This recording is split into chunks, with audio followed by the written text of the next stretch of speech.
নমস্কার বন্ধুরা, সবাইকে স্বাগত রাজদীপ কিচেনে। আজকে চলে এসেছি খুবই জনপ্রিয় এবং ফেমাস একটি রেসিপি নিয়ে। অলমোস্ট আপনারা বুঝেই গেছেন রেসিপিটির নাম। হ্যাঁ বন্ধুরা, চিকেন কাটলেট কবিরাজি। এই রেসিপিটি আমার ফ্যামিলির কাছে খুবই প্রিয় একটি রেসিপি। প্রায়শই আমরা বাড়িতে এই রেসিপিটি করে থাকি, তাই ভাবলাম আজকে আপনাদের সাথে এই রেসিপিটি একটু শেয়ার করা যাক।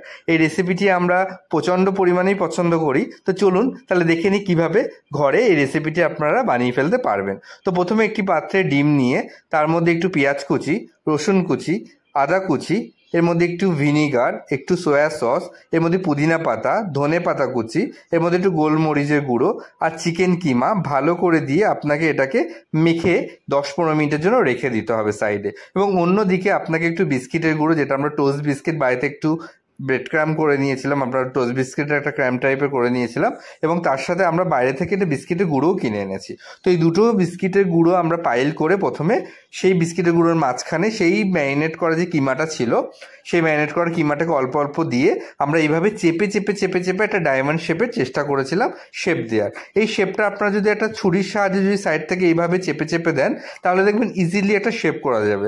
এরকম একবার যখনই শেপ হয়ে যাবে, তখন সেটাকে একটা অ্যারোরুটের একটা ব্যাটারের মধ্যে ডিপ করে আপনাকে সেকেন্ড কোট করে নিতে হবে। এতে কি হয়, ব্যাপারটা একটা ক্রাঞ্চিনেসও থাকে এবং সুন্দর শেপও একটা তৈরি হয়, যাতে এটা ফ্রাই করার সময় বা কোনো কারণে আপনি যদি এটা ফ্রিজে আপনি এখানে স্টোর করে রাখেন, তাহলে এটা কখনো ভেঙে যাবে না। তো এইভাবে একে একে একে একে আমরা পরপর কয়েকটা চিকেন কাটলেট করে নিয়েছিলাম। এটা আপনারা মাছ দিয়েও করতে পারেন, কবিরাজি ফিশ কাটলেটের উপরেও হয়, চিকেন কাটলেটের উপরেও হয়। আমরা এটা চিকেন কাটলেটের উপরেই করেছি। তো এটা পুরোপুরি আমরা করে নেওয়ার পরে ফ্রিজে আমরা 1 থেকে 2 ঘন্টার জন্য রেস্টে রেখে দিয়েছিলাম, যাতে শেপটাকে একটা স্টেবল করা যায়। এবং অন্যদিকে কড়াইতে একটু তেল গরম করে তার মধ্যে আমরা একে একে এই যে কাটলেটটা সেটা ফ্রাই করব। তো তার জন্য কি করতে হবে, আমরা অন্য সাইডে একটা পাত্রের মধ্যে প্রথমে 2টো ডিমের মধ্যে একটু অ্যারারুট এবং নুন দিয়ে একটা ব্যাটার করে নিতে হবে। এই ব্যাটারটাই কিন্তু কবিরাজির মেন ব্যাটার বন্ধুরা। কিভাবে ইউজ করবেন অবশ্যই বলবো। তার আগে দেখুন তেল আমাদের গরম হয়ে গেছে, আমরা একটা অলরেডি চিকেন কাটলেট ছেড়ে দিয়েছি। এই চিকেন কাটলেটটা যেহেতু একটু পরিমাণে বড় সাইজের হয়, তো চেষ্টা করবেন যখন আপনারা নাড়বেন একটু সময় দেবেন, একটু ফ্রাই হয়ে গেলে তারপরে আস্তে আস্তে আলতো হাতে এটা পাল্টানোর চেষ্টা করবেন। কারণ অনেক সময় কি হয়, আপনারা যদি তাড়াতাড়ি কাঁচা অবস্থাতে এটাকে যদি উল্টে পাল্টে নাড়ার চেষ্টা করেন, তখন এটা ভেঙে যাওয়ার একটা সম্ভাবনা থাকে। তো দেখুন আমাদের অলরেডি কাটলেটটা ফ্রাই হয়ে গেছে, কি সুন্দর লাগছে দেখতে। এই কাটলেটটা আপনারা এমনিও খেতে পারেন এবং আপনারা চাইলে কবিরাজি স্টাইলেও খেতে পারেন। তো এবার কি করতে হবে, যে তেলটা ছিল সেই তেলটার মধ্যে যে আমরা ডিমের ব্যাটারটা করে রেখেছিলাম, এইভাবে ছিটিয়ে ছিটিয়ে একটা লেয়ার করে নিতে হবে বন্ধুরা। এই লেয়ারের মাঝখানেই আপনাকে সেই চিকেন কাটলেটটাকে দিয়ে র্যাপ করে নিতে হবে।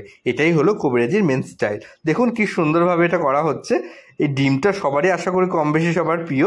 তো এই ডিমটা একটুখানি ফ্রাই হয়ে গেলে, এইভাবে র্যাপের মতো হয়ে গেলে, আপনাকে আস্তে আস্তে অন্য কিছু স্প্যাচুলা বা খুন্তির সাহায্যে আস্তে আস্তে আপনাকে এটা উল্টে দিতে হবে এবং পুরো র্যাপের মতো করে নিতে হবে।